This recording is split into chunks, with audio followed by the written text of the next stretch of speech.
नाही, त्याच्यामुळे काही चिंता करायची गरज नाही.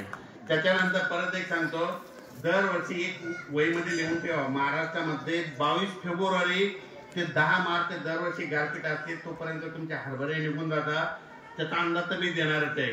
तर हे झाला फक्त 10-12 दिवसाचा अंदाज. सर्वप्रथम माझा परिचय देतो. बरेच जण म्हणतात एक पंजाबचा डक्कन महाराष्ट्रातल्या लोकांना अंदाज देतो. मी काय पंजाबचा नाही, मी आपल्या मराठवाड्यातील परभणी जिल्ह्यातील शेडू तालुक्यातील गुगळी धामणगावचा एका शेतकऱ्याचाच मुलगा आहे. माझं नाव पंजाब आहे, आडनाव डक आहे. बऱ्याच जणांना वाटतं पंजाबचा कोणी येतोय असं, तर माझं नावच पंजाब आहे म्हणून हे तुम्हाला सांगतो. काय झालं, हे करत असताना काय झालं, महाराष्ट्रातले शेतकरी शेती करतात, बियाणे आणतात, खत पेरतात, सगळ्या काही गोष्टी तुमच्या जवळ आहेत, पण फक्त हा निसर्ग तुमच्या हातात नाही. आणि या निसर्गाचा इतका अभ्यास आहे आणि या अभ्यासाचा कुठंतरी उपयोग व्हावा म्हणून ज्या ज्या ठिकाणी शेतकरी जमतील त्या ठिकाणी जायचं आणि शेतकऱ्याला मार्गदर्शन करायचं. तर तुम्हाला एक सांगतो, यापुढं पाऊस कधी पडणार हे कधीच कोणाला विचारू नका. तुम्हाला एक एक गोष्ट सांगतो, म्हणजे तुम्ही बघा सगळ्या काही गोष्टी बंद होतील. समजा तुम्ही बघा पूर्वी काय झालं होतं, रेडिओ आले होते ते बंद पडले, त्याच्यानंतर टीव्ही आला ते बंद पडला, आता इंटरनेटचं युग आलंय, त्याच्यानंतर तरंग फोन आला होता ते बंद पडला. भविष्यामध्ये हे इंटरनेटचं युग आहे, हे फोन देखील बंद पडतील. मग हे बंद पडल्याच्या नंतर तुम्हाला मेसेजद्वारे पाऊस कोण सांगत, हे सगळं जरी बंद पडलं ना, हे निसर्गातल्या एक एक गोष्टी तुम्हाला पावसाचा अंदाज देतात हे तुम्हाला स्पष्ट सांगणार आहे. तर सर्वप्रथम सांगतो, 2024 गेलं तर आता 25चा अंदाज सांगतो. म्हणजे 2025 ला पाऊस कधी पडणार आहे आणि तुमची पेरणी कधी होणार आहे हे आताच लक्षात घ्या. आणि यापुढे कधीच कोणाला विचारत जाऊ नका. तर तुम्हाला सांगतो, 2024 ला जसा पाऊस पडला ना तसा 25 ला तसाच पाऊस खूप पडणार आहे. म्हणून ही तुमच्यासाठी आनंदाची बातमी. जसा गेल्या वर्षी पाऊस पडला तसाच पडणार आहे आणि त्याच्यानंतर 2026 ला कमी पडणार आहे, 27-28 खूप पडणार आहे, 2029 ला पुन्हा कमी पडणार आहे, 30-31 ला परत जास्त पडणार आहे, 2032 ला पुन्हा कमी पडणार आहे, 33-34 ला खूप पडणार आहे, 2035 ला पुन्हा कमी पडणार आहे, 36-37 ला खूप पडणार आहे, 2038 ला कमी पडणार आहे, 39 ला खूप पडणार आहे. म्हणजे 100 पर्यंत असं वहीमध्ये लिहून ठेवलंय, पण तुमच्या लक्षात नाही यायचं म्हणून हे 10-12 वर्षाचं तुम्हाला सांगितलं. तर यापुढे तुम्हाला सांगतो, पाऊस कधी येईल कोणालाच विचारायचं नाही. पाऊस 4 महिने, थंडी 4 महिने, उन्हाळा 4 महिने, हे झाले 3 ऋतू. दरवर्षी पाऊस कधी येतो कोणाला जर विचारलं तर तुम्ही म्हणता 7 जूनला पाऊस येतो. पण यापुढे तुम्हाला एक सांगतो की 7 जूनला पाऊस येतो ना, मग ह्या 5 ते 7 वर्षामध्ये काय झालं, या ग्लोबल वॉर्मिंग मुळे निसर्ग 22 दिवस पुढे सरकला, थंडी 22 दिवस पुढे सरकली आणि उन्हाळा 22 दिवस पुढे सरकला. मग दरवर्षी पाऊस कधी येतो, 7 जूनला येतो ना, मग निसर्गात 22 दिवस पुढे सरकला. मग दरवर्षी पाऊस कधी येणार यापुढे कोणाला विचारायचं नाही. त्या 7 मध्ये 22 मिसळायचं, म्हणजे दरवर्षी 27, 28, 29 जूनला तुमच्या भागाचे शेतकरी सोयाबीन आणि कापूस लावायला दिसतील. म्हणून हे 2025 चा अंदाज लक्षात घ्या.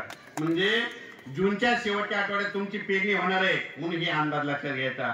तसा 13, 14, 15 जूनला पाऊस येणार आहे, पण त्याच्यात काही भागातली होईल, पण सगळ्या राज्याची पेरणी मात्र जूनच्या शेवटच्या आठवड्यात होणार आहे म्हणून हे 2025 चा अंदाज लक्षात घ्या. त्याच्यानंतर काय करा, समजा जूनच्या शेवटच्या आठवड्यात काही शेतकऱ्यांची पेरणी राहिली, परत जुलैमध्ये पाऊस कधी पडणार आहे कोणाला विचारू नका.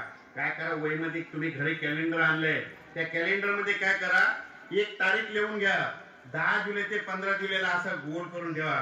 महाराष्ट्रामध्ये दरवर्षी 10, 11, 12, 13, 14, 15 जुलैला पाऊस येणार आणि राहिलेल्याची सगळ्याची पेरणी करणार. म्हणून ह्या 5 दिवस लक्षात घ्या. या 5 दिवसाचं तुम्हाला वैशिष्ट्य सांगतो. तुम्ही बघा, दरवर्षी पंढरपूरची यात्रा कधी येते, कधी 8 जुलैला येते, कधी 9ला येते, कधी 10ला येते, कधी 11ला येते. मग आपले वारकरी काय म्हणतात, पंढरपूरची यात्रा पडतली की पाऊस येतो. मग ती तारीख कोणती, 10 जुलै ते 15 जुलैला दरवर्षी महाराष्ट्रात पाऊस येतो. हे कायमच लक्षात घ्या. आणि आणखीन एक पाऊस काय येण्याची तारीख लक्षात घ्या, 16 सप्टेंबर ते 21 सप्टेंबर, 16, 17, 18, 19, 20, 21 सप्टेंबरला दरवर्षी महाराष्ट्रामध्ये विजेच्या कडकडाचा पाऊस येतो. म्हणून हे कायमच लक्षात घ्या. आणि आणखीन एक अवकाळी पावसाची तारीख लक्षात घ्या, हे विजेच्या कडकडाचा अवकाळी पाऊस येणार म्हणून ती 6 दिवस लक्षात घ्या. आणि आणखीन एक तारीख लक्षात घ्या, गारपिटीची तारीख तुम्हाला कोणता तज्ञ सांगणार नाही.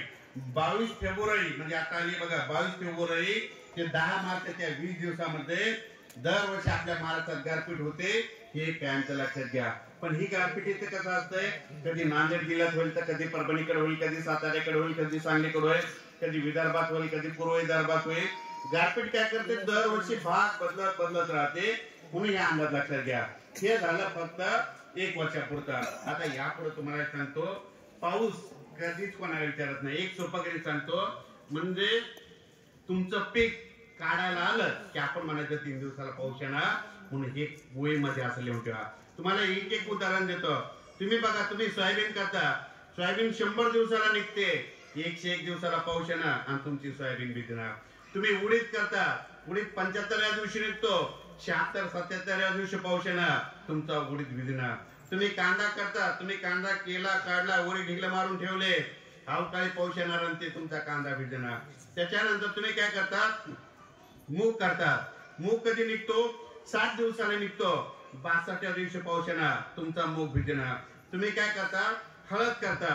कधी काढता, उन्हाळ्यामध्ये. तुम्हाला माहिती आहे उन्हाळ्यामध्ये पाऊस येत नाही, मग तुम्ही हळद काढता, काढल्यानंतर शेतात शिजवता, तिथं वाळू घालता आणि निवांत रात्रीच्या घरी येतात. तुम्हाला माहिती आहे इतक्या उन्हाळ्यात पाऊस येत नाही, पण हा निसर्ग तुमच्या इतक्या पाठीमागे लागलाय. रात्री 2:10 तेलंगणाकडून विजेच्या कडकडाचा पाऊस येणार आणि ती तुमची हळद भिजणार. म्हणजे इतका निसर्ग शेतकऱ्याच्या पाठीमागे लागलाय. इथं जमलेला सगळ्याला म्हणतो, यापुढे या निसर्गाला घाबरत जाऊ नका. पाऊस कधी येणार, केव्हा येणार हे तुम्हाला वेळोवेळी सांगत जाईल आणि भविष्यामध्ये मात्र तुमच्या काळीचं देखील नुकसान होऊ देणार नाही. या कार्यक्रमाची वतीने शब्द देतो. हे करत असाल, तुम्हाला सांगतो, तुम्ही बघा, म्हणजे हे करत असाल तुम्ही बघा, पूर्वी काय होतं, मुंबईला पाऊस आला की लगेच 3 दिवसाला यायचा. पण काय झालं ह्या म्हणजे 5 ते 7 वर्षामध्ये, म्हणजे 1995 ची परिस्थिती बघा. 1995 ला काय होतं, आपल्या प्रतिबंधन होतं.